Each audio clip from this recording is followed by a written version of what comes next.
We are the tribe from the north, we're brave and we're bold. Defeating our rivals never gets old.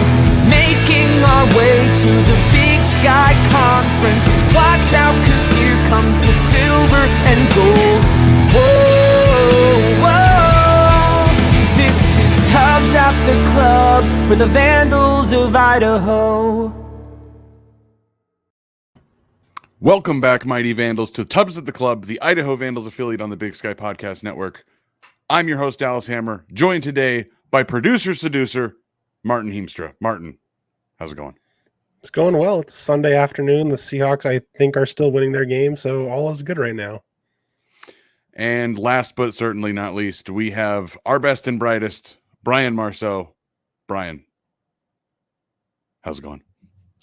Could not be going better, man. Had a kick-ass time at homecoming. Had a ton of Tubbs listeners come up to me and say real nice things about the show. By the way, dudes, we love meeting every single one of you guys when we're live at games. So if any of you guys have reservations, please pull us aside, tell us how much we suck or if we're okay. But it was fun as hell. Met the Duffer's Tavern people, found some interesting stuff. That's Andrew, who talked to for a while. Nick Davis, one of our favorites. There's a ton of people we met, guys. We love the whole thing. I am done talking about the pregame stuff, Dallas, but it's going well. Yeah, I want to double down on that. I might look frightening, but I do have a handful of people come up and talk to me every game. It is always a pleasure to meet listeners. Makes us feel a little bit more important and like, hey, people actually care about what we do. So it is very appreciated, any of the kind words you guys have. And if you have awful words, please, I thrive on that. I don't take compliments well. I do take criticism well. So with that said, we're just going to get right into it, guys. This is Around the Bar, brought to us by Hughes River Expedition. We'll get to that a little bit later in the show. We're going to recap homecoming. Idaho took down Northern Colorado 55-35 yesterday on homecoming weekend behind the strength of 560 offensive yards, 298 on the arm of Giovanni McCoy, 262 total on the ground. The Vandals defense took a little bit to get started as Idaho actually trailed 13-10 and 20-17 at two different points of the second quarter. Started to look a little doom and gloom there. A little bit of panic as at least for me, I felt this could be the old Petrino offense and Petrino defense and just mistakes and miscues and, oh man, we should be pummeling this team. But then Idaho took 46 seconds to score at the end of the second half after UNC took that 20-17 lead. Idaho then goes up 24-20 and never looked back. That touchdown at the end of the second half kicked off a 38-8 run that put this game well out of reach again. Final score was 55-35, but realistically, UNC's backup scored on Idaho's backups with a minute left. A little bit closer than 55-35, or a little bit farther apart than 55-35 was. Marten, I'm going to go to you first. What went well yesterday? What was good about homecoming? Besides just seeing the dome, absolutely, there's like packed compared to what it was for the Drake game. For me, like what went well was the running game. It did take a little bit to get going, but once it got, like, you could tell like they just were staying faithful to it. And it eventually, once Northern Colorado's defense just started getting tired, those big runs started to just start breaking. And it was just, as an offensive lineman, it warmed my heart to see just all the big runs they had the entire second half.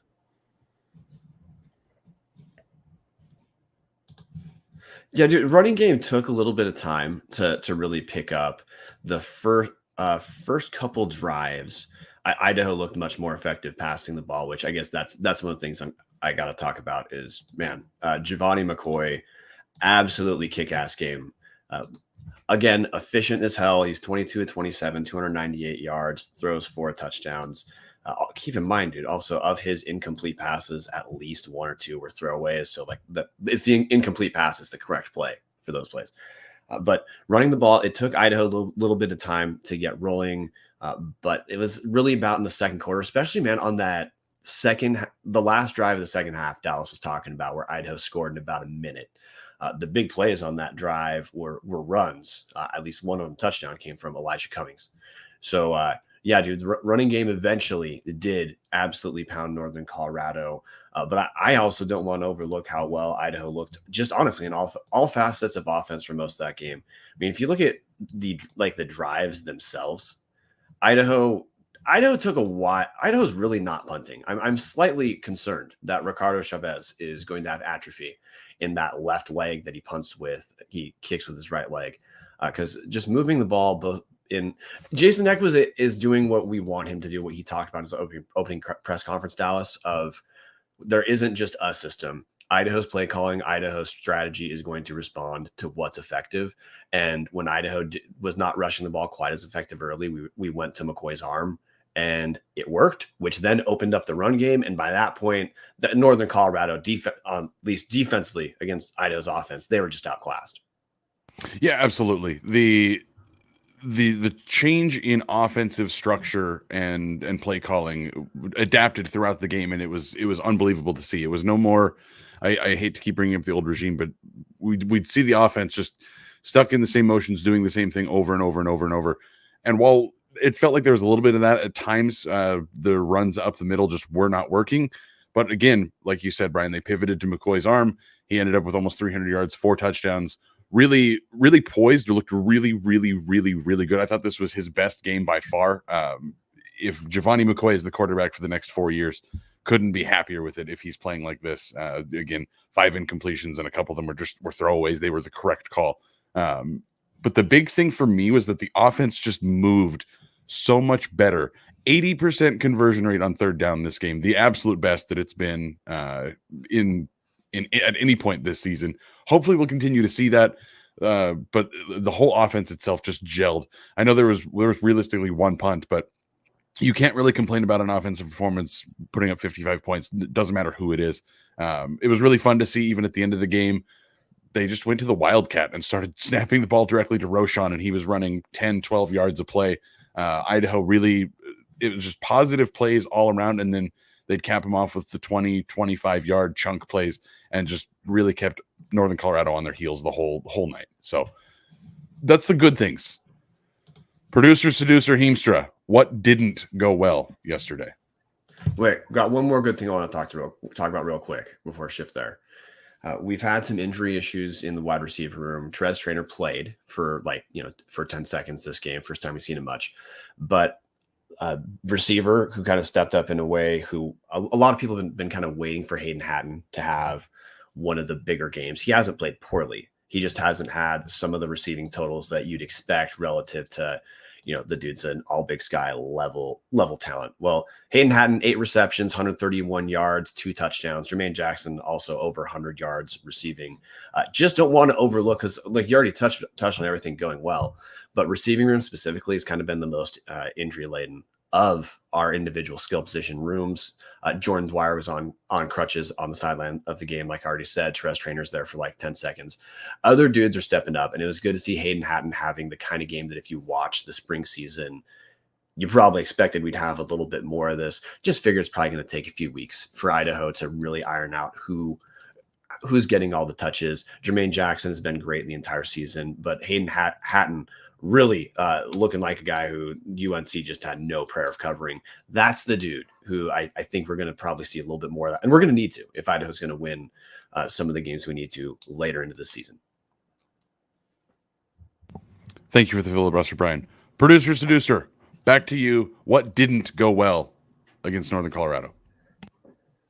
First half defense, I forget, one of you guys said at the beginning where it just felt like the old Petrino days, just you played great the last week and then just shit the bed the next week. It felt like it was trending in that direction. That was, for me, the biggest thing was just the first half defense just not coming to play and not playing up to what Brian thought Ulrich was going to be doing during the game.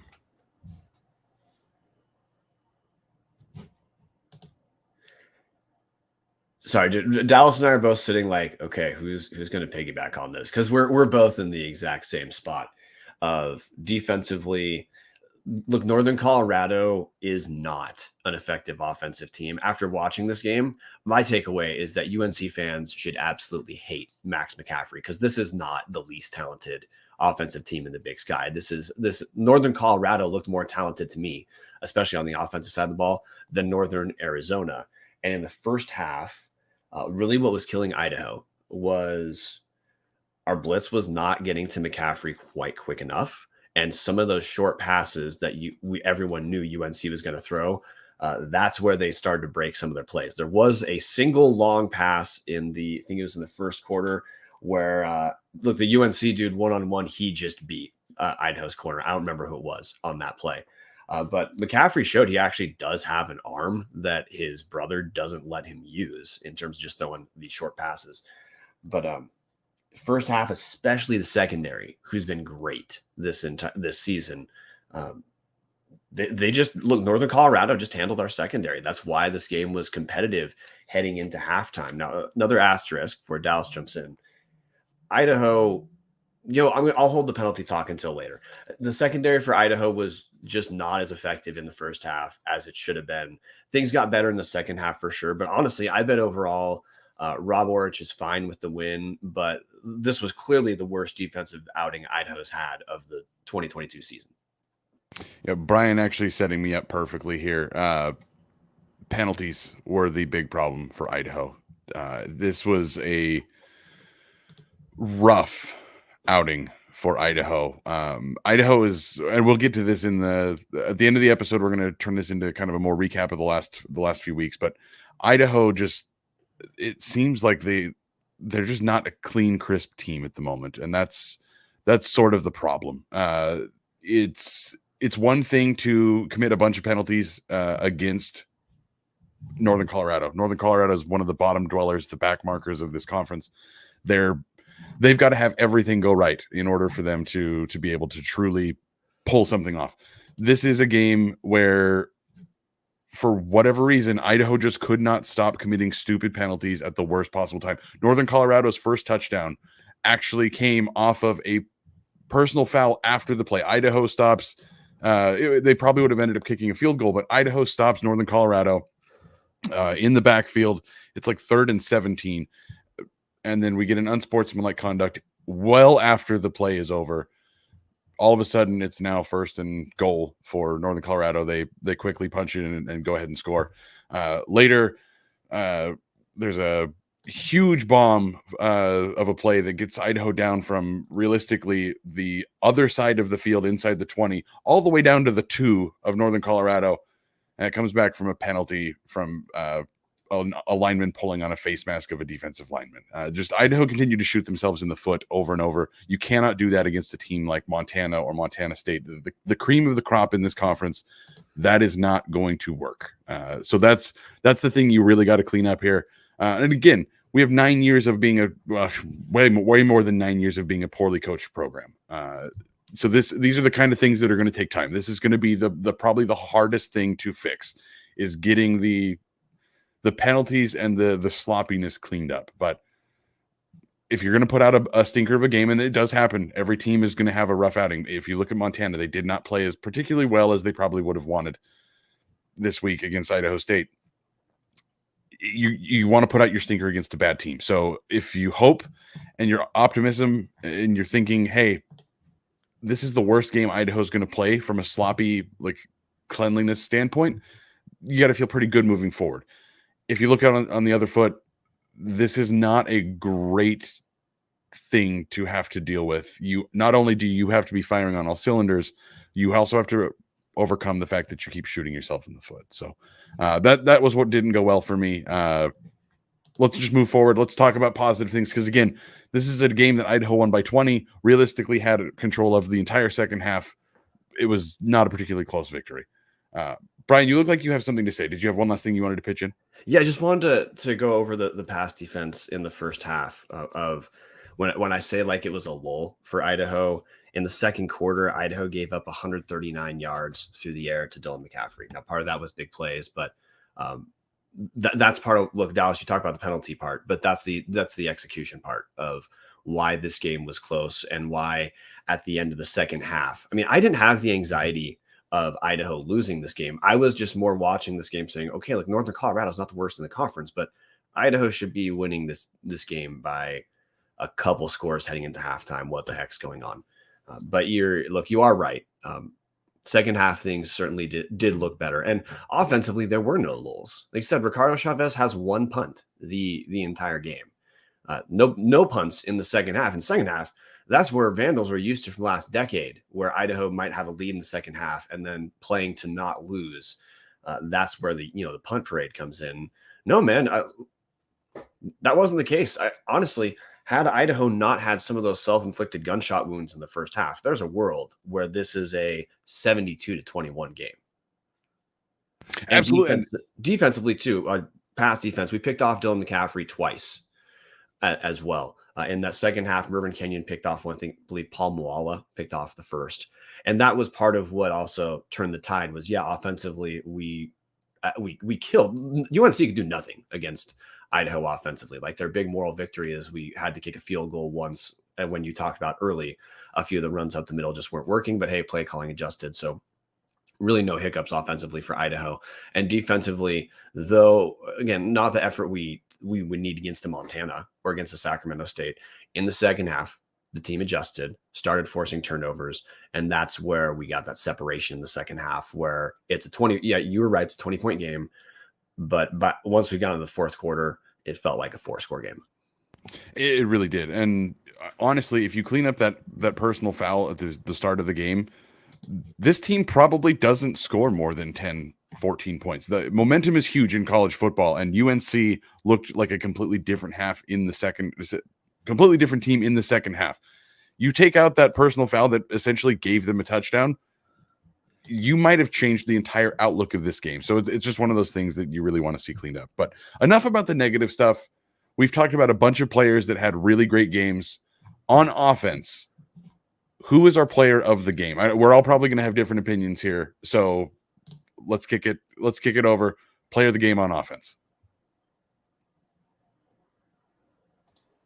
I almost want to give it to the offensive line just for having 260 yards rushing.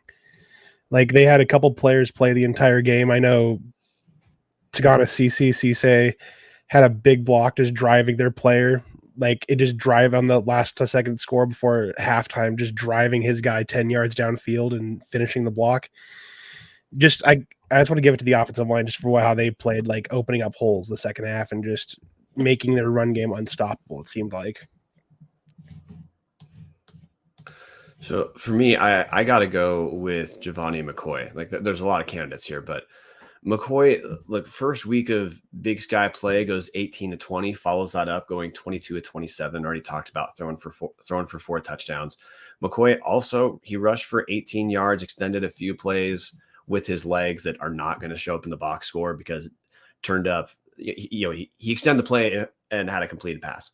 So McCoy damn near playing flawless at this point in Big Sky play. No picks, completion percentage in between these two Big Sky games, like right around 80-ish%.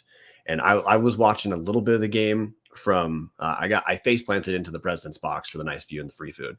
But it was during the third quarter that I was up there. And that to me was where you could just see Giovanni shining, as in he's getting it where he needs to, and he's getting it on time. Redshirt freshman who's essentially making no mistakes right now. That led us to that win, to the third consecutive win. When the hell have we talked about Idaho having 3 consecutive D1 wins? And McCoy, it's hard to be more impressed really with the way the redshirt freshman's doing. The guy I talked to in the president's box as well. This is a discussion that I think Vandals are going to have. We saw Jack Lane against the Drake game in that Drake game. How in God's name do you do any sort of pulling of McCoy now? He's playing. If he's going to play this well, there's no way to take the guy out for any experimentation. It's working too well. Even if you're theoretically having some sort of glacial competition, how is he supposed to do better than he is now? And how is someone coming in supposed to do better? So man, yeah, Giovanni McCoy, making the right reads, getting the ball where he needs to, making no mistakes. And as always, he has a play or two where he takes a hit that's a little bit rougher than you wish, and he just gets right back up, which that's we'd always heard that Giovanni McCoy, one of the intangibles he had is the leadership qualities that are a little bit different. And man, you want to personify what this team is probably trying to be right now. I don't know how you do it better than your quarterback always taking at least one kind of rough hit, and he bounces up like it doesn't matter. To go back on both of your points, Marten, I could not disagree with that statement. The offensive line, no sacks, absolutely just bullied UNC all over the field. Brian, you are very correct. Giovanni McCoy, probably the most outstanding individual performance. I mean, that was almost perfect quarterback play. And the Lane discussion, I think, is a discussion for another time. We've heard that they like Lane because they think he's got the highest ceiling and that he runs the offense and knows the offense best of anybody. But there's really not a whole lot to improve on from what McCoy is doing. So in the interest of giving everybody a different player of the game perspective, I've got to go with Elijah Cummings. I think Cummings had probably the most impact on this game from an offensive standpoint. He did end up with 3 touchdowns. He had 7 carries for 83 yards, lost 5, so net was 78, 2 touchdowns on the ground there, and then 2 catches for 15 yards and a touchdown. But it was the timing of his touchdowns that really mattered the most to me. Both the times that Idaho fell behind Northern Colorado, Cummings was the guy who was in there making the plays, breaking the big runs, and scoring the touchdowns. So when Idaho's down 13-10, Cummings breaks off a 27-yard run to cap off a 75-yard drive. They take the lead. Then when Elijah Dotson grabs the lead back for Northern Colorado and Idaho scores in 46 seconds, Cummings again with a 25-yard run to break off what was a 75-yard drive. Cummings, I thought, looked electric. He looks exactly like he did last year, where we thought he's like the smallest dude on the field, but he's also the hardest one to bring down. He looks a lot like that. He looks almost like a smaller version of Anthony Woods. Woods has a little bit more bulk to him, shifts around a little bit. Cummings is just that extra change of pace back that has looked honestly fantastic. And again, that's another conversation we could have. It feels like every single person on this team could run effectively behind this offense, which is fantastic to see. But in the interest of just keeping things going, player of the game on the defense. I'm guessing we're probably going to all have pretty similar thoughts here, but let's talk about the best player of the game on defense. I don't know. I don't know. I don't know if I can pick someone. I'm not gonna lie, I didn't think about defense too much. I'm gonna go with Paul Moala. 6 total tackles, 2 solos, but he also picked off a pass. And to me, Moala's pick was kind of the backbreaking pick of UNC was still not going away in the third quarter.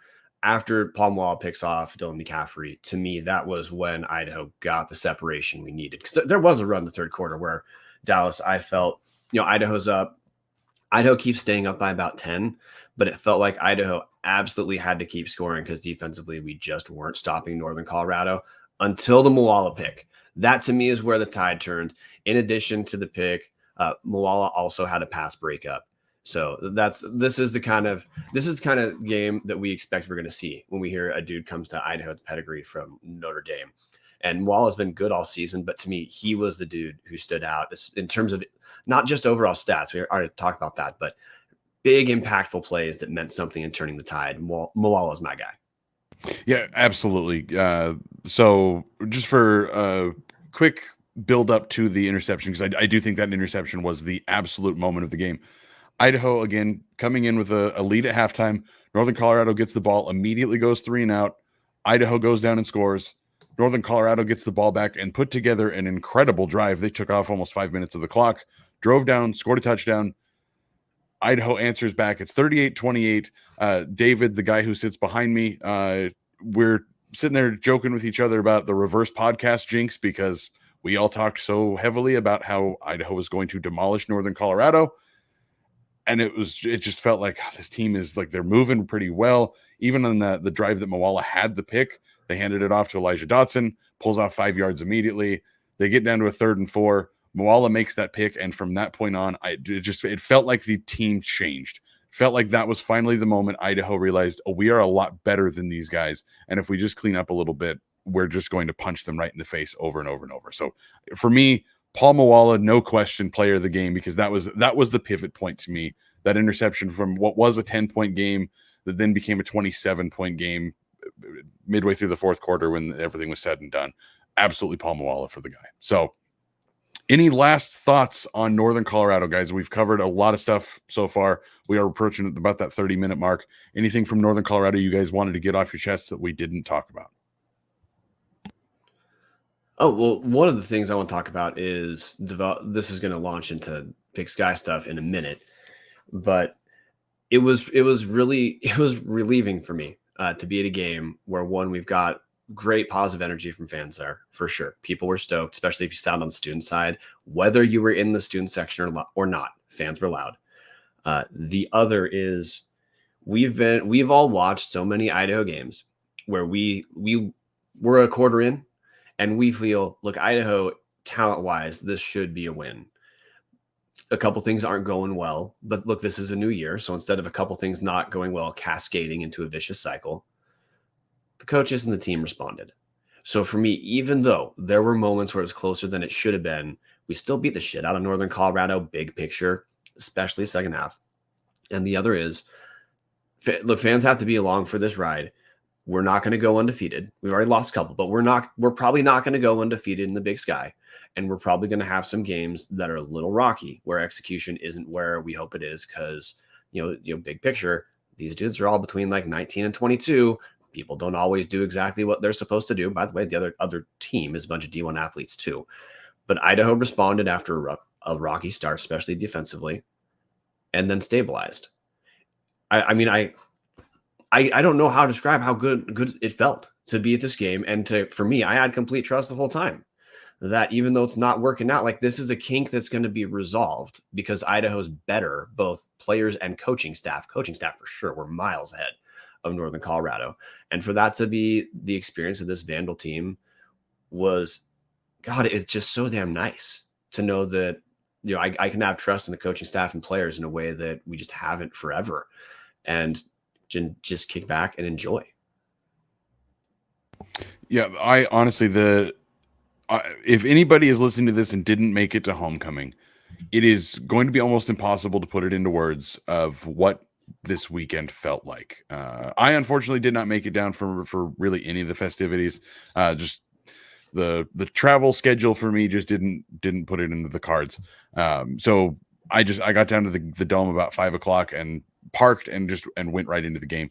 But you could feel a buzz in the environment. I know it was only 10,000 and it was just short of 11,000, but this it feels different. The fan base is coming back. I think the fan base is all feeling kind of the same things we are. Idaho is not the punching bag that they have been for most of the last 25 years. This is a team that feels like it's designed to succeed, and it's going to succeed. I mean, we're talking here about, we've talked about Elisha Cummings. We've talked about Giovanni McCoy. We've talked very heavily in the past about Anthony Woods. These guys are all really young. Like we have a very young core to this team that is putting together what looks to be a winning season in the Big Sky, which is, again, not something we're too accustomed to over the last 25 years. So again, hoping that all of that works out. And again, keep in mind, there will be losses. Like this is not a team that's going to run the table in the Big Sky. There's not many teams that do run the table in the Big Sky. But being realistic, Idaho's just not there yet. But this is absolutely the building block to this team becoming the bully in the Big Sky that is hopefully, and listeners, you have a big part of this, hopefully selling out that dome every goddamn weekend and then just rolling teams over the way that Montana and Montana State do, where you show up in that environment and you know, well, we're going to lose. Hopefully we get out of here healthy. That's the kind of environment that it feels like we are building to here. And it's, guys, it's a good time to be a Vandal fan. It's a really, really, really good time to be a Vandal fan. Don't think about the basketball team. I guess what I was trying to get at, and promise, Martin, not trying to filibuster you, buddy, is for things to turn around at a place like Idaho, a couple things need to go right. And it's not just making the right hire, which we clearly, Idaho did make the right hire. And it's not just getting the right recruits, which a lot of looks big picture, like Idaho's getting a lot of the recruits we need based off production. But within games, there's opportunities. And within the structure of season, there's opportunities that if teams are going to turn around, if teams are going to build momentum, you win or you don't. Idaho just went through what to me was the most important stretch of the season of can we build momentum? And we just beat the shit out of 3 teams in a row. Even in a game like we've belabored this point, guys, in a game where Idaho looked a little sketchy defensively in the first half, we still we still put on a show in the second half. So the fans who made it, first off, the 10,700, not an awful number at all. We beat the hell out of last year's homecoming. So that's the big win. We'll get more. But for Idaho to also win, not just to roll to make to the playoffs, that's a brain dead. You got to win the games to do that. But for Idaho to get more to win back more fan support, which that's going to be the process, is winning it back after a lost. I know Scott Green calls it a lost decade. It was a lost 25 years. But for Idaho to win support back, when we have opportunities like this, when people do show up, Idaho's got to put on a show, and they did. So look, this team, when they have the opportunities to do what they need to, they're doing it. When they had the national stage with Washington State, the shittiest opening game you could imagine as a Big Sky head coach, Idaho put on a show. When we followed up that with Indiana on the road, again, national type of stage, Big Ten resources versus the Big Sky, Idaho absolutely hung with Indiana. So every single chance this team has had to show the fan base, this is real. This is not a one-game bullshit like when Portland State looks okay for 1 week and then sucks the rest of the season. Idaho's not doing that. So the fact that this team is taking the chances they have and running with them is another reason why, look, it's going to keep the people who are behind the team right now there. But that has to be something that gets more alums there, because the big thing too for fan support, it's alums. Student section's kicking ass, guys. That student section is packed. It's loud. They've got noisemakers. They've got cutout heads. They're making jokes about Scott Green being Daddy Green when he gives out the $1,000 scholarship. They're making chanting for Jacob's sermon. Exactly. They're apparently listening to the show and making fun of Ed McCaffrey. So look, the student section is doing everything they can.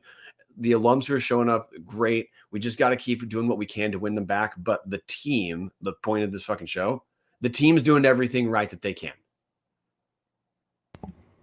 All right, guys, that was Around the Bar, brought to you by Hughes River Expedition. If you're looking for a great all-inclusive week-long vacation, do not look past your backyard. Venture into the largest protected wilderness in the continental U.S., located right here in the great state of Idaho. Enjoy a multi-day trip down the Middle Fork of the Salmon, the main Salmon River of no return, the Salmon River Canyons, or the Selway. You can even check out special trips like one to see the Perseid meteor shower. Camp on pristine beaches, run amazing whitewater, hike scenic trails, spot wildlife, soak in beautiful natural hot springs, take in the history along the river, and fish some of the most remote stretches of river in the entire country. Just bring your clothes, let HRE handle the rest.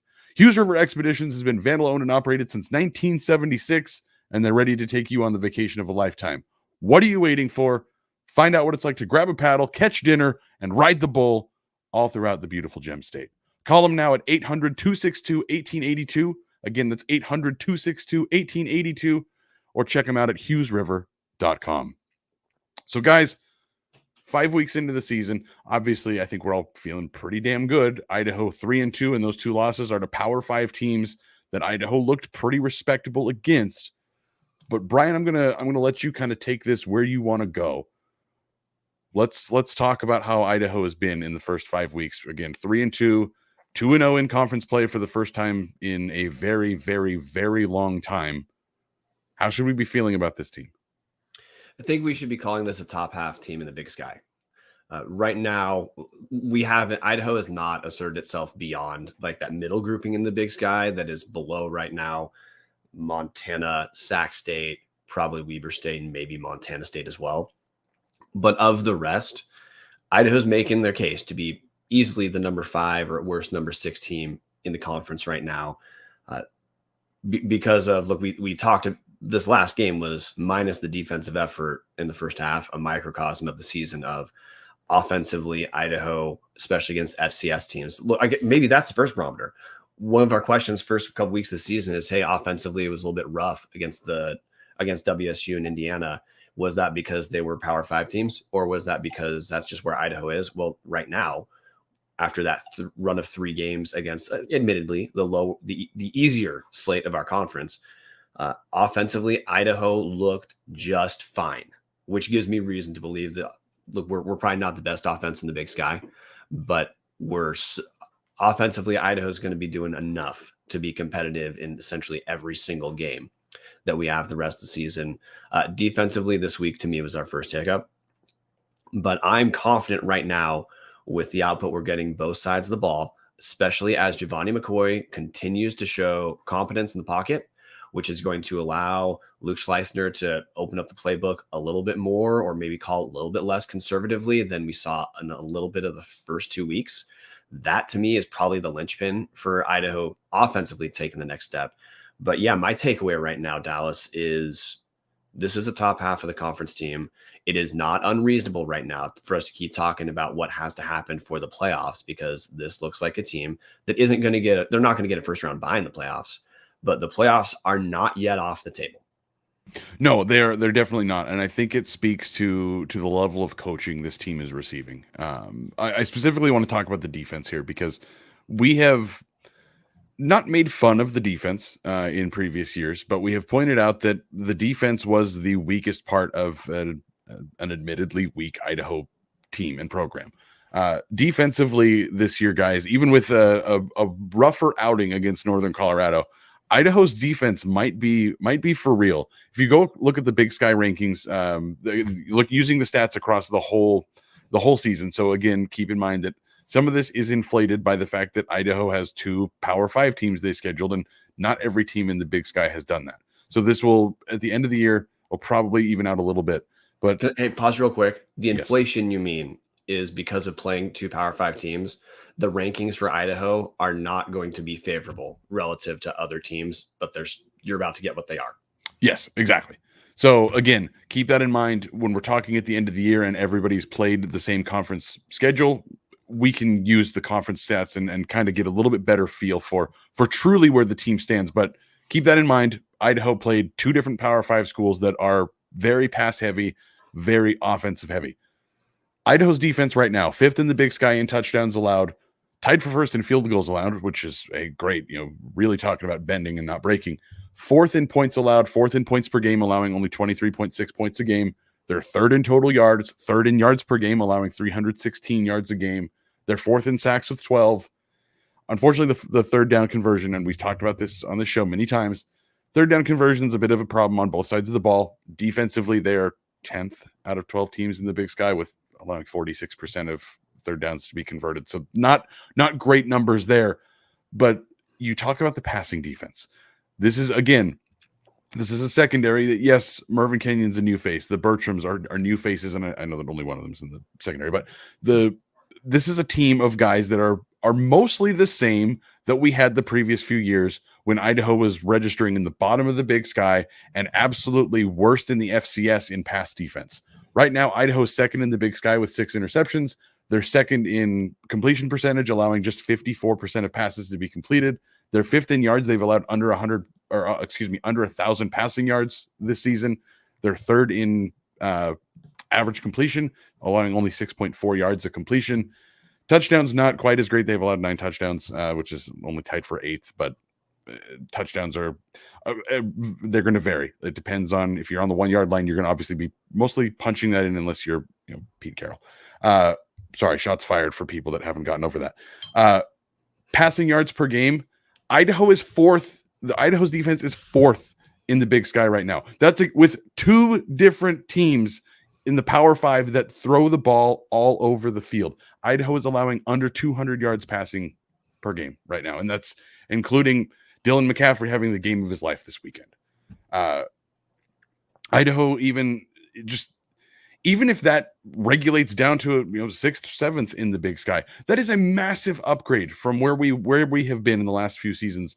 Realistically, with most of the same new faces, or with most of the same faces, the only real new face is the defensive coaching staff. So really, really impressed by Idaho's defense. And that to me is what stands out, as Idaho really does have a shot at the playoffs here, guys. The defense, even if they regress, they went from the worst defense in this conference to at least middle tier. Right now, they might be one of the top 3rd defenses. And that to me is the biggest storyline of Idaho's first 5 weeks, is the defense has come to play. Rob Borisch's guys are here. Yes, struggled a little bit on homecoming weekend, but if that gets cleaned up, this is a defense that can absolutely carry this team to the playoffs.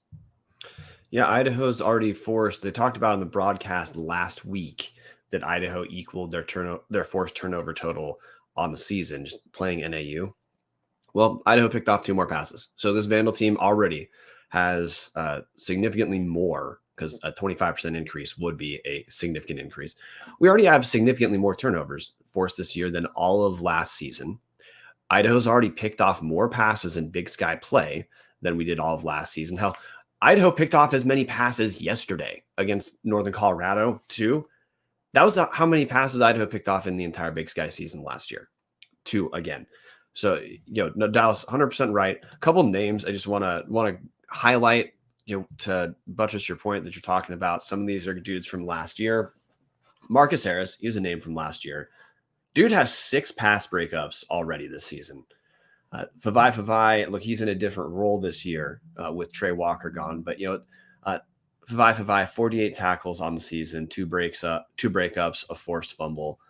Tommy McCormick, another corner who he's got 2 picks this season, plus a fumble recovery. He's the one who picked up that fumble recovery against WSU. But no, we've got a lot of dudes making the case for all Big Sky in a way that Idaho has not had for a real long time. We talked about this when Jason Eck was hired. We talked about this in the preview. If Idaho's pass defense can just go from being catastrophically terrible to okay-ish, that's a huge developmental leap. Well, they've beat the shit out of that metric of can they become okay-ish, because right now, as a pass defense, we got to see if that hiccup against Northern Colorado in the first half is going to matter later.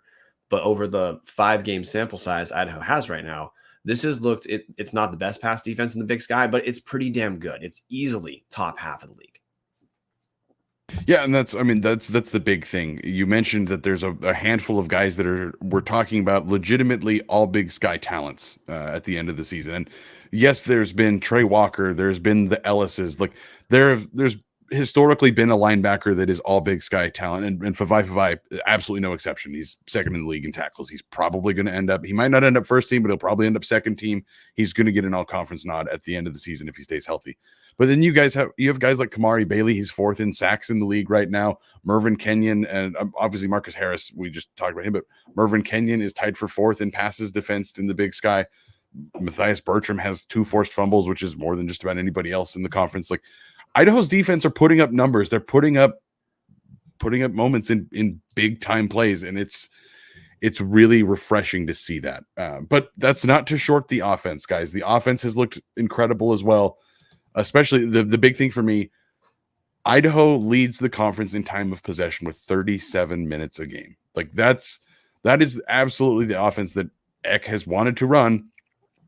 Ball control, run it down their throat, pass when it really matters. And they've probably thrown a little bit more than they may have wanted, but McCoy's done a very good job of it. And that's the big thing, because we could honestly be talking about Giovanni McCoy, like player of the year. Maybe not this year, but if he keeps this kind of thing up, he could be the Big Sky player of the year. Again, maybe not this year, but in the future. Right now, he's 1st in completion percentage. He's completing 72.8% of his passes. He's 3rd in yards. He's 2nd in touchdowns. He's 1st in efficiency. He's 4th in completions per attempt. He's got over 1,000 yards on the season so far, 10 touchdowns, just 2 picks. The guy is playing out of his mind, leading the offense absolutely perfectly at this point.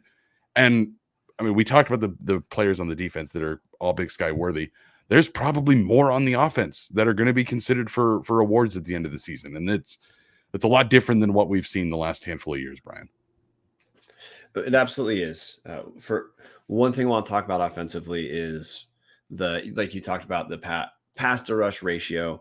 In 2 Big Sky games, Idaho's thrown 46 passes. That compares to 87 rush plays. So, it's clear this is a run heavy team. It's obviously working. In the stats that you research for the show, Dallas, it is kind of interesting to see in terms of yards per rush. And, you already talked about some of this is slightly, let's say, deflated because of the first two games of the season for Idaho. Idaho averaging 3.9 yards per rush, which is not fantastic, but I would say a lot of the times it does feel like kind of a steady number, we've had some big plays, but there are times where Idaho's certainly marching down the field where the rushes are, coming at like 5 and 8 yard chunks. But efficiency wise, Idaho's passing the ball pretty damn well, averaging 9.1 yards per pass attempt, 1st in pass efficiency, like you said.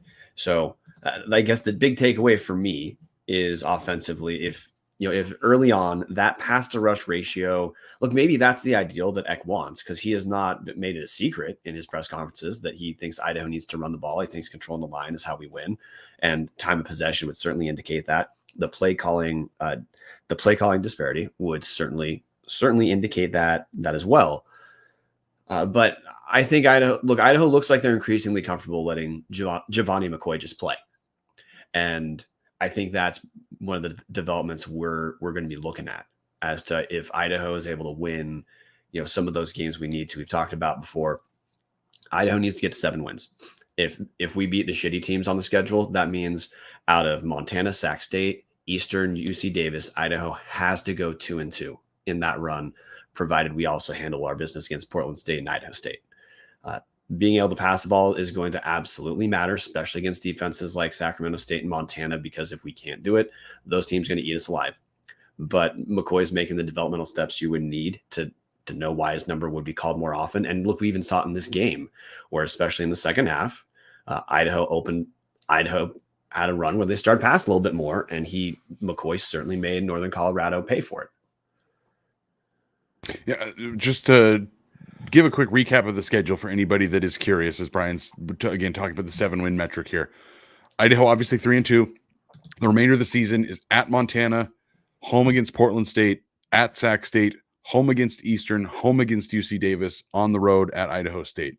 Again, if Idaho can pick off Portland State and Idaho State, pretty obviously being inferior opponents to the Vandals, then you're looking at 2-2 against Montana, Sac State, Eastern, UC Davis. Luckily, Eastern and UC Davis are home games. If Idaho wins every home game from here on out, they go into the final week of the season against Idaho State, and if they beat Idaho State down in Polka Hellhole, this is a playoff team. This is absolutely on the cards, guys.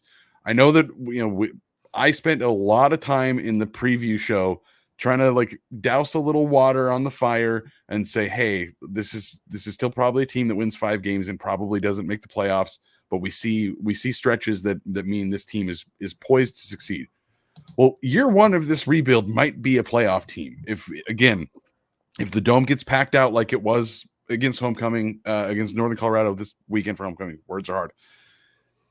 You show up for Portland State, you show up for Eastern, you show up for UC Davis. If we can force them into a couple false starts, again, maybe not all 3 teams are inferior or equal to Idaho. UC Davis is still, nobody really knows. They've been a playoff team. They've been mediocre. Dan Hawkins has history with Idaho. Circle that one, circle Eastern. If you win both of those games, this is probably a team that goes to the playoffs this year. And that is behind Giovanni McCoy. Brian, you mentioned it looks like they're just kind of letting McCoy play out there. Whatever they're doing is working. The biggest thing for me, and there are some other negative metrics we will get to about the overall team, but Idaho's offense in the red zone, 18 of 19 times they have scored, 94.7%, far and away the most efficient offense in the Big Sky. This is a team that is not just going to roll over against the Montanas, the Sac States, and be down 30 points like we've seen in the past. Even last year, Idaho takes a huge lead against Portland State and then just decides not to come out for the second half. That's not going to happen this year. I don't see that being something that happens. That game happened just this weekend, and as poor as the defense was in the first half of the game, the offense kept up, kept Idaho in it, and then second half, the talent took over. That's what we're going to keep seeing. The metrics here are good, guys. Idaho has looked very good in the first 5 weeks of the season. There's definitely the negative metrics, and we'll get into that in a second, but there's not a whole lot here to scream this is a false 3-2. This is a team that has beat up cupcakes and is going to get run over. The underlying metrics don't quite say that about this team. Well, we beat the shit out of the teams. So if the question is what a team like Idaho can do against the bottom of the schedule is, other than the obvious part of getting the win, is to show that separation exists. Well, there's clearly separation between Idaho and NAU. That was a 17-point game that felt like a 42-point game. There's clearly separation between Idaho and Northern Colorado. If you look at those two touchdowns were impacted by penalties. One touchdown Idaho gave away to Northern Colorado after the personal foul, and Idaho Look, Idaho's at the 1 yard line. They were going to score. Idaho lost a touchdown on the face masking penalty. If those two plays don't happen, this game's over at halftime. And the score is probably closer to like 63-21 or 63-28. And there's just no drama whatsoever. And the reason I bring that up, Dallas, is even with this game where the defensive effort was something that everyone was noticing. And again, it's stuff that the coaching staff's obviously going to be addressing. My reaction watching this, it was actually more confusion. Whereas like last season, previous seasons, if a team's shredding us defensively, well, of course they are. This is who Idaho is. This season, it was confusion, as in wondering, like, look, I know we're going to get together. Northern Colorado's not that. They're not better than us. The talent isn't. There's not a gap in that direction talent-wise. So when's the defense going to get together? And they did. The Moala touchdown, as we talked about, that's kind of the Moala pick is kind of the moment that things coalesced in a different way. But just as a fan experiencing the game, that's a different place to be, where you're watching an underwhelming performance and what you're saying is, look, they're going to get it together. I'm confused about why it's not together yet. That's not what it's been the last few years. Yeah, I couldn't push back on that. I couldn't agree anymore. It feels like a different team. And maybe for a more casual fan, or if you're checking into Tubbs for the first time, our viewership numbers are going up. So I know there's people that are checking into us the first time, or maybe the second or third time, and maybe haven't followed Vandal football a whole lot in the last handful of decades because of how bad they've been. This feels like a different team. Before just didn't feel like there was a lot of heart, and it came from the coaching staff and having a personality of a wetbag and the emotion of anger is the only thing I feel. It felt like, obviously we saw last year when he lost the team and they were losing games by 50, but throughout the last decade, it felt like if Idaho didn't do everything perfectly, they were going to find a way to lose. This was absolutely not the case. For throughout, I had a little bit of panic in the first half where UNC again took two different leads in the second quarter, but you could see it on the field. The coaching staff was better than UNC's. There's considerably more talent on the team. This is a team that even if they get down, it feels like they are still going to be in it no matter what. And that's so much different than what we've seen out of Idaho most of the last 25 years. It would be 10-point game. This one's over. Might as well pack it up, head back out to the parking lot and drink more. That is not this team. We are going to see that. There are going to be games. It might even be against Montana. There might be a game here coming up when Idaho gets into the meat of the schedule where they are going to be down, and they're going to be down a fair amount. Everything we've seen is that this is a team that's going to punch right back, fire right back, and never quit, never give up, and keep pushing. And that's a lot different than what we've seen out of the last few years. And guys, I can't stress this enough. If you are looking for a time to jump back into Idaho football, now is the time. Get excited, get pumped. This is a different team. This is a different program. Things are starting to turn around here. So Dallas, you had talked about earlier, hey, there's a couple concerning things still don't want to gloss over. Because I think, look, if we were to talk about grades, this isn't the halfway point, but it's Idaho's week off, which is why we're doing kind of the season so far recap. We're a little more than a third of the way through Idaho's season. Realistically, it is the halfway point, Brian. There's 5 games we've talked about. There's 6 games in front of us. So realistically, this is as close to the halfway point as we can get. Okay, let's pretend this is midterms then. I'm pretty sure that if you've listened, there's probably a handful of things you can tell that we'd grade Idaho an A on, like, hey, McCoy, brain dead, that's an A. Some of the freshman talent in the running back room, that's an A, as well as Roshan's been looking pretty dang good. Wide receiver room handling injuries, if that's not an A, it's a B.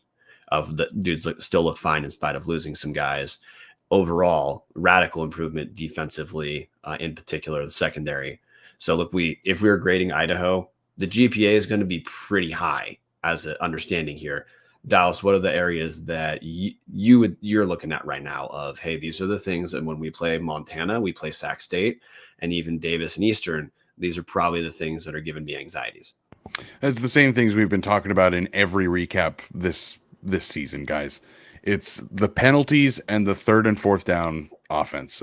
Fourth down offense is much better than the third down offense, but those are the underlying issues of this team that you can see the cracks in the foundation. You can see where there are going to be times where Idaho's going to lose games, and it's going to come down to this. Idaho, penalty-wise, is dead last in the Big Sky Conference with 37 total penalties. They're second to last in yards from penalties, having given up 303 yards in penalties. They are 10th in yards per game in penalties, giving up 60.6 yards per game just due to those penalties. And then again, when this isn't just like, oh, false start here, false start there. This doesn't pass the sniff test. It's penalty that gives Northern Colorado a touchdown, penalty that takes a touchdown away from Idaho, or a should be touchdown away from Idaho. Those are big problems. Idaho also, there's a little bit of gamesmanship that has to happen where you're getting the other team to commit penalties. Northern Colorado committed quite a few against Idaho, but Idaho is still 10th in the Big Sky. Again, there's 12 teams in the Big Sky.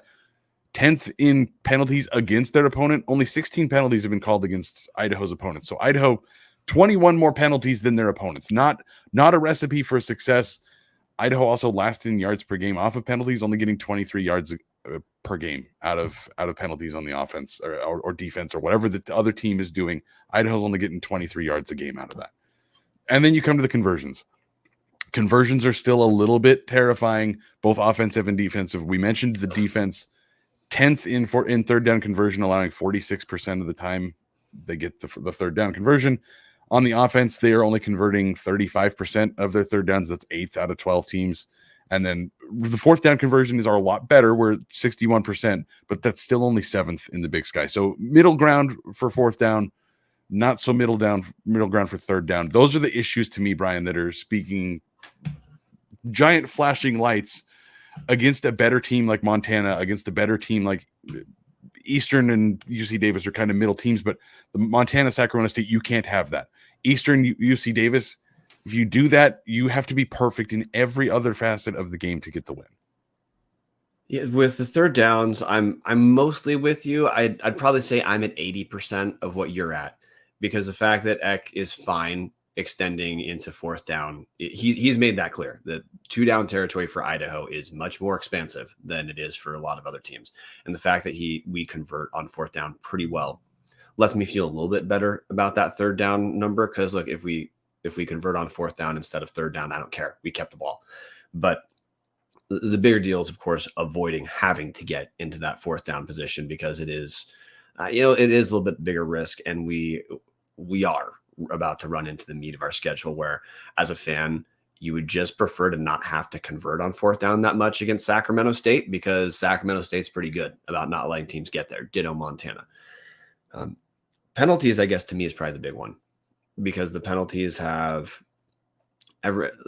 always suck no matter what. But Idaho's wiped a few scores off the board, not just in this game. The penalties have been timely. They've been drive killers or huge drive extenders. How NAU wouldn't have their second score were it not for a personal foul. That's another penalty you can directly point to, leading to points to the other team, happening against Northern Colorado. I don't know what else to say other than, obviously, coaching staff's going to be working on this. There's going to be some sort of level of personal fouls with how chippy Idaho's become, and I'm okay with that, because this defense, the defense itself, has much more toughness. They look dispositionally they're much closer to University of Montana than we've been in the past. And if you're dispositionally, that's probably who you want your team to be oriented like. I mean, I don't know if you remember this in the playoff game last year. Montana beats Eastern, when Eastern looked like they were willing to go into the Montana locker room over God knows what. In post-game interview, Bobby Houck said, yeah, the Eastern players looked like they're going to come into our locker room, and you know what? We would have been okay with that.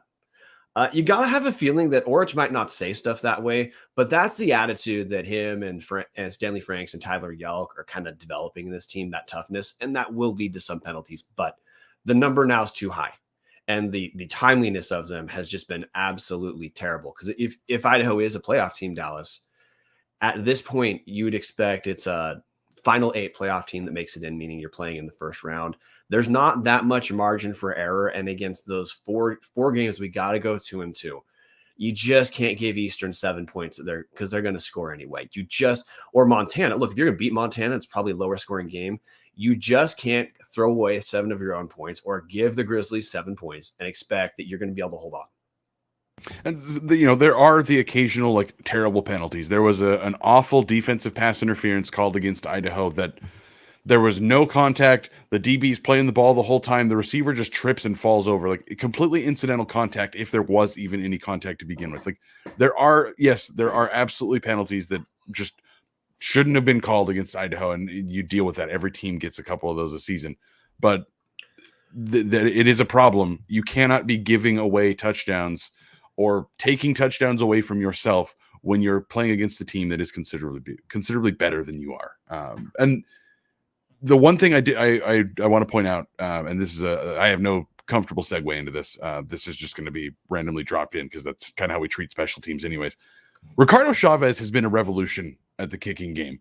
This has been a team known for having quality kicking and punting for honestly decades now, probably because they got a shitload of experience at it, not being able to score touchdowns and not being able to move the ball. But Ricardo Chavez is the only kicker in the Big Sky that hasn't missed a kick this year. So knock on wood. I do have a wood desk here, so I'm knocking real good on that. If you're listening to this, please start knocking on whatever you got. But Ricardo Chavez, that is going to be a game changer. Having a kicker you can trust to go out there and kick that field goal to win or hopefully win a game that's very close, like a Montana game might be close. A Eastern game might be close. Realistically, every game left on the schedule except Idaho State is probably going to be fairly close. Hopefully they go out and just destroy Portland State. But you have to go into the rest of these games thinking, okay, this is not the low of the low, other than, again, Idaho State. This is a thing that we're going to probably have to rely on. We're going to have to rely on Chavez kicking a couple field goals when it really matters in, like Brian said, one of those defensive slugfests. You're not going to beat Montana 55-45. Like that is some teams have, and it happens every once in a great while, but realistically, you're not going to go into Missoula and do that, at least not year one of the Jason Eck program. So that's a big thing that I wanted to call out. We have a bunch of other players that I pulled a bunch of stats for that are all doing incredible things. And I'm sorry if we don't have the time to get your names out there, but I did want to call out Ricardo Chavez. He has not missed a kick yet. It's back to the golden days of Idaho kicking game. Yeah, Chavez is 10 for 10. I've been saying whenever I record, dude's a pro. Essentially, he's a pro. He no kick attempts beyond 50 yards. He's 1 for 1 between 40-49, 4 for 4 between 30 and 39, and he's 5 for 5 from shorter than 29 yards. No drama at all when Chavez walks out there in special teams, man. So no, good thing. I'm glad you brought that up because in close games, look, teams like Eastern will lose games because of Seth Harrison missing kicks. Idaho right Shout now, out to Kibby Dome. Idaho teams against Idaho are 2 of 5 kicking field goals this season. Idaho's 10 for 10. We're probably going to pick up a close win because Chavez just doesn't miss. Brian, we're over the hour mark. There's a handful of players we could mention, and we could get into the stats about how good Roschon has looked and how good Woods has looked. Woods, honestly, one of the probably 5 best running backs in the Big Sky at the moment, at least statistically. We could get into that stuff. Is there anything that you have missed or you wanted to get off your chest about the first 5 weeks of Vandal football? Look, if you want to run through the stats in a second, go ahead. My big takeaway, Idaho's taking care of business. We looked respectful in the P5 games. We had to get the momentum of picking up those 3 wins early. Idaho beat the shit out of all 3 teams to get to 3-2. We're at a bye heading into we have set Montana, traveled Montana, host Portland State, travel Sac State. That's probably the roughest 3-game run the entire season has, other than the first 3 weeks. So I'm feeling pretty damn good about where Idaho's been. No buyer's remorse whatsoever about anything we've said about the coaching staff coming in. Honestly, the coaching staff and the players too. Like we talk about the coaching staff because that's a radical change, but look, players taking care of business too. The team as a whole is taking care of business.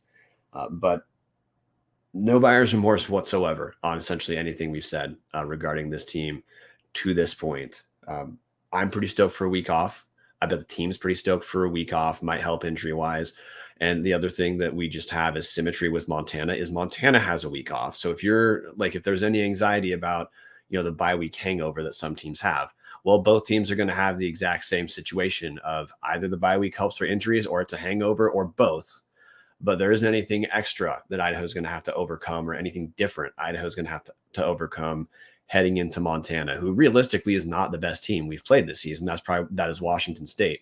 But as far as a Big Sky team, this is as a fan, the matchup you always have circled as the game people probably care about the most. But also Montana has beaten the shit out of everyone they've played, except they had a narrow win at Idaho State where there was no drama whatsoever. The game was never in question. But that's where I am, man. We've talked about a lot of individual players, and I'm happy about what we've covered. My biggest takeaway after this fun as hell homecoming weekend is Idaho's doing what they need to. And I have not been able to say that for a long time. So I'm going to spoil everybody here and give a little bit about Brian's personal life. Brian is a teacher, so I'm going to make him do the hardest thing of all. Give us a letter grade, Brian. What would you give Idaho this season? You can break it up, but you can grade offense, defense, special teams. You can grade position groups. You can grade the team as a whole. I'm not a teacher, so I'm going to let you take charge and tell us how this season has gone. This might be a surprise. I'm not going to go nay. I've listened to Jason Eck talk in press conferences about the things that this team needs to do. And the thing Jason Eck talks about, some of it's what we've talked about today, is the penalties. They just have to get better. I bet this is going to be the first press conference he has where Jason Eck talks about defensive outing not being what we needed. But I'm going to go B+. The reasons for B+ is we look, the defensively, huge improvement. Offensively, things look like they're coming together a little bit more every single week. And just like we talked about back in the spring, don't be shocked if it does take the offense a little bit of time to get, to really hit the ground. And I think Northern Colorado is probably the week we're going to look at and say this is where things really came together, especially with confidence in Jabani McCoy having 3 straight very good games. I mean, he was fine in the Power 5 games too, but he's been very good in FCS games. Penalties are a big deal. Being that far down in the Big Sky, like you referenced, that's a big concern. And I know there's the asterisk of the of looking at the overall stats because of the 2 Power 5 games, but I still have a little anxiety about the offensive line as a whole. That rushing 3.9 yards per rush. That is that's certainly not close to best in the Big Sky, and relative to how much Jason Eck wants to run. Again, he's run not quite twice as many times as past, but that's the comparison, is rushing around twice as many, or at least 1.5 times as many times as we pass. Still a little concerned about offensive line holding up against the best of our schedule, because we have seen offensive line struggling against our Power 5 games, which they should, but we have seen struggle. So I'd say overall B+. There's a lot of grades where if we're going individual rooms, we'd get A's. Like, you talk about special teams. Damn, special teams has looked absolutely great. So that's an easy A. But overall, I'd say this is a B+. I'm with Jason Eck from what I've heard in press conferences, as in Idaho still, for us to know Idaho is a good Big Sky Conference team, there's a few tests we have to pass that we just haven't got taken yet. But overall, it's a B+ that could very easily become an A.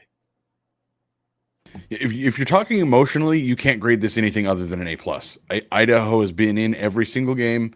They took it to 2 different Power 5 schools, had leads in both of those games, had leads outside the first quarter in both of those games.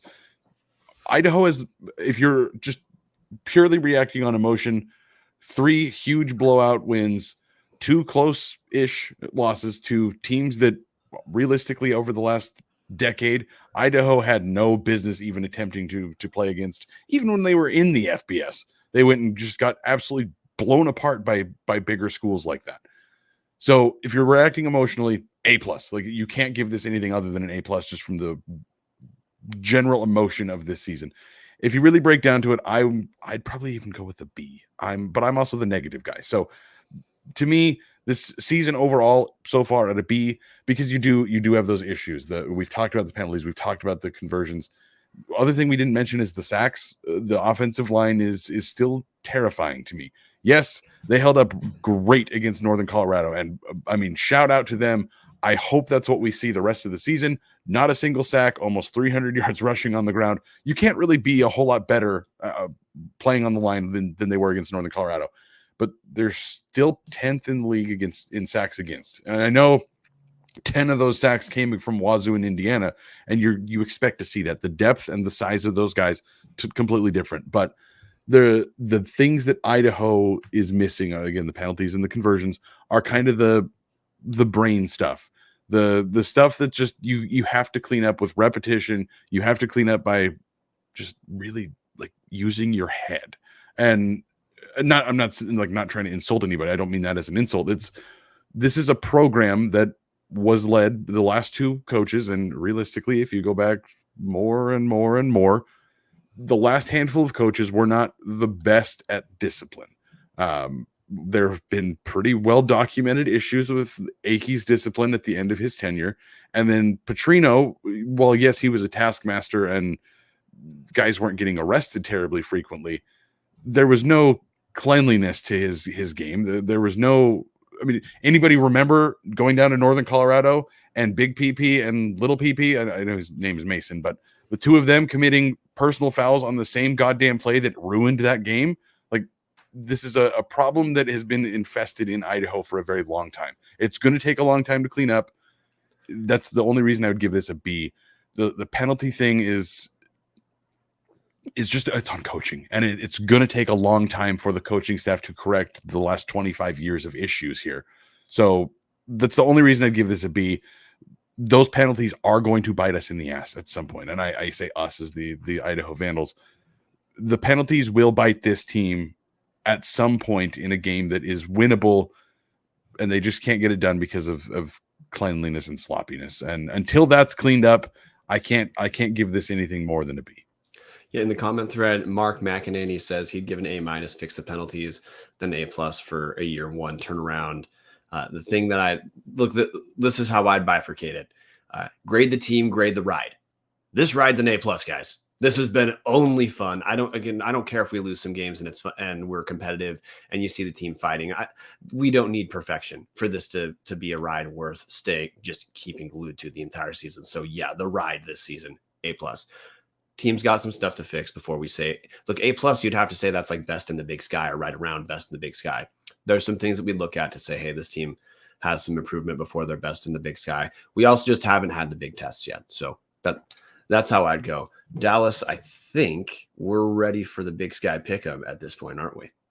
Absolutely. So, and if anybody's listening to this and noticing that we are talking about recapping the season and now Big Sky pick'em, the reason we're bringing that up is because we're not going to have a show next week. It's a bye week. So there's nothing to preview.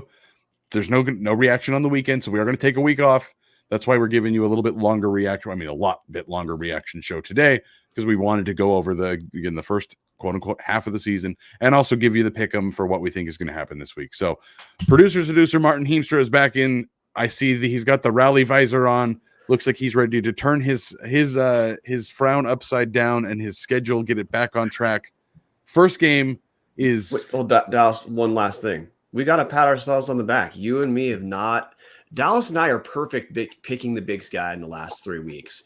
So if anyone here is wanting to make some money on Big Sky games, tune in right now. Again, 0 losses between us two. Marten has a single loss, which will make fun of him for having faith in Northern Arizona this past week. But other than that, Martin's losses are bullshit because he just won't pick Montana. Between the three of us, that's 1 total Big Sky loss in conference play. It's almost like we might know what we're talking about. I hesitate because I don't like compliments. I don't like thinking of myself in anything more than I hate you type of feeling. So I have my demons. I have self-loathing. But Brian is correct. We have done a very good job at picking. And again, we're not picking against the spread. So maybe don't use all of our advice to gamble. But if you want to know who's going to win the game, we do have a pretty good idea around here. So we do have a rougher week. With that gets us into game 1. Cal Poly versus NAU, 2 pretty terrible teams that nobody really cares about. I don't think even their fans really care about either of these teams. Let's kick it off. Cal Poly, NAU, who we got? I'm going to go Cal Poly. They just announced their new performance center. It looks really nice. Hopefully they can beat NAU and get the ball rolling on that. So this is tough without knowing whether Jaden Jones is going to be playing for Cal Poly. Spencer Brash has been in at quarterback, and he looked fine ish for the last couple weeks. Northern Arizona looked like shit being down 28-7 to Portland State, but they did rally, almost win. I guess I'm gonna go with Cal Poly with no confidence here, just because. Sorry, I'm going to go with NAU with no confidence here, just because Cal Poly has like the shittiest defense I've ever seen. So I just have to expect a team like Northern Arizona is going to face plant into a couple touchdowns they're not used to. This is probably the hardest game to pick on the schedule, just because of what Cal Poly's history is. We know NAU, we've seen NAU, but Cal Poly this year got blown out by Fresno State. Again, you expect that. You're going up a league. They got blown out by Sacramento State on homecoming just yesterday, which again, Sac State, one of the best teams in the country. They lost to South Dakota by 17. Then they beat San Diego by 1 point. San Diego has a win against Laverne, who's not D1, 58-0, and then they have lost every game the rest of the season. So I'm going to have to go with NAU. I'm not confident in it, just like Brian. I'm going to go NAU because it's in NAU, and because until I think Bo Baldwin has another 2 or 3 years, this team is probably just going to be pretty mediocre to bad. So NAU for Brian and I, Coward Poly for Martin. That takes us to maybe the easiest game to pick on the schedule. Idaho State versus Montana State. Montana State. Yeah, Montana State's able to run the ball in spite of having all the running back injury issues. Also, backup quarterback Sean Chambers looks like he might be better than Tommy Malott. Not just saying that because a backup has a nice game. It's that they're similar style players, and Chambers just looks like he might be a more effective passer as well. So Montana State is going to have a pretty damn easy win. Please do not buy into 1 week Idaho State looks okay when Montana has their shittiest performance of the year. The game was never in doubt, and that was more Montana just not slamming the door shut. Montana State's going to win easy. Yeah, absolutely. Montana State in this one, no question. Again, Idaho State, yes, the final score was close against Montana, but realistically, they were down 28-6. There was a couple garbage time touchdowns that got them within a prayer of getting an onside kick to try to tie the game. This is not going to be a close game, especially because it's in Montana State. The 70s porno dome is going away in ISU, so maybe they're getting a little bit of a home field advantage. Maybe that helps getting Montana on the road, but traveling to Bozeman, they're going to get their butts kicked. So that takes us to another fun game: Northern Colorado versus Sacramento State. You're obviously saving the game of the week for later. So Sacramento State is going to do to Northern Colorado what Idaho should have done to Northern Colorado. It's not going to be close. Sacramento State. Yeah, Sacramento State's going to win this easy. Sacramento State has, honestly, in their FCS games, essentially only had blowout wins. This last week, Sacramento State cruised to like Dallas said, a 49-21 win over Cal Poly. Sac State only has 1 week where they haven't scored over 40 guys. This team can absolutely move the ball. So yeah, not close.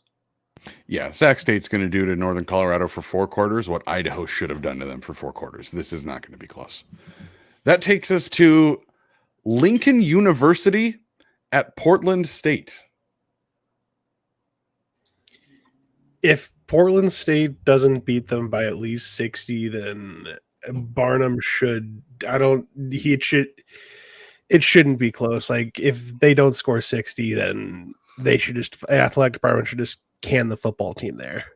I just love that we'll be 6 weeks into the season and still barely have an idea about, does Portland State suck or are they kind of okay because of the schedule they play. Like this week's going to mean absolutely nothing. The only barometer to pay attention to at all was this week, Portland State holding on for a 35-28 win or 35-27 win over NAU. So yeah, obviously Portland State's going to win by like 600. The school is Lincoln, right? There, I believe a listener told us they're NAIA. So we know they are not NAI. They're not NAI. They're nothing. This is like their 3rd year of existing. They don't know what level they are yet. Yeah, it's tough to find anything about Lincoln University online, guys. Lincoln University might not even be a real place. Who knows? This could be some sort of embezzling scheme for Bruce Barnum and Dots Pretzels. Who really knows? But Nick Weber jumping in the comments, top 5 PSU 59-9. Yeah, PSU by a million. This is. I think he's 10 points off that total. He is, but I wasn't going to correct him for it. But PSU, for anybody that's not a math guy, 59 plus 10 is 69. Nice. Yeah, this is going to be a bloodbath. This game is not going to be close. And even if Portland State was Idaho State, I would take Idaho State by a landslide. We can't even figure out if I just Googled Lincoln University. They're 2-2 on the season. I don't even know if this is the right university. They're playing teams like Delaware State, Central State, Fayetteville State, Johnson C. Smith. Never heard of any of these schools. This is Portland State all the way. That takes us to the actual game of the week. Eastern Washington at Weber State. Weber State. I'm going Weber State. Eastern can't defend the run whatsoever, which is the direction Weber State prefers to go. Also, Weber State with new offensive coordinator Mikey Mental. Weber State has had they had one low scoring game against UC Davis, but there were 3 turnovers. UC Davis has had Weber's had a couple games where, in spite of turning the ball over more than you'd guess out of Weber State team, they're still fine offensively. So I don't think there's much drama here. I think it's a terrible matchup for Eastern because they can't guard, and they're not going to be able to force the turnovers that teams who stay close to Weber State have been able to force. So yeah, Weber. So very quick correction here on the Lincoln University, whatever the hell their mascot is. They are based in Oakland, California. A couple years ago, they lost to Whitworth, the D3 school in Spokane, 31-29. So Portland State all the way on that one. But I got to go with Weber State against Eastern. Weber State, this might be the return of this team being the top school in the Big Sky. If Mickey Mental's offense continues to do what they have done, I don't see Eastern going down there and beating them. Eastern's tough to project because they have gone to 2 very good Power 5 programs and just absolutely gotten their butts handed to them. So it's tougher to project Eastern, but Weber State might already have the best. What if I told you, Brian, Eastern's win against Tennessee State is looking a little worse because Tennessee State lost to a D2 team this week? Then yes, that does not look good for them. If a team that lost to a D2 school ran all over you, that's probably not good for a team that still does have Josh Hill and still might want to make this a 13-7 game. Who knows? They could flash back to 2 years ago and try to win this 13-7. Is Josh Hill head coach Jay Hill's illegitimate brother? Damn it, you're right. I'm sorry. That's I cool. combined the 2 names. But anyways, Weber by a close margin. I don't think it's going to be a huge blowout, but I don't think Weber really ever has this in question. So that takes us to the last 3 games on the schedule: Montana versus their bye week, UC Davis versus their bye week, and Idaho versus their bye week. You guys have any strong feelings on either of these? Bye week beats Montana. I feel the bye week will be good for UC Davis because it'll give another week between Davis's next loss. People are pretty damn slow to accept Davis as not being that great, and this will add another week of Davis being okay. I'm more interested in Idaho's bye week in how many top 25 votes the Vandals get. Idaho had a few last week, and I would expect that number is going to climb. If Idaho's top 25 this week, that kicks ass. If we go to Montana and have a strong showing, I'd say if we're not top 25, you should not pay attention to FCS polls whatsoever. And you might not need to pay attention to FCS polls whatsoever. But Brian bearing that, realistically, we've got our own show ranking the Big Sky Conference. That's way more important than any of the stats or hero or whatever the hell they've rebranded themselves to. Who cares about those polls? What's important is that Idaho is not bad anymore. Idaho might actually be good.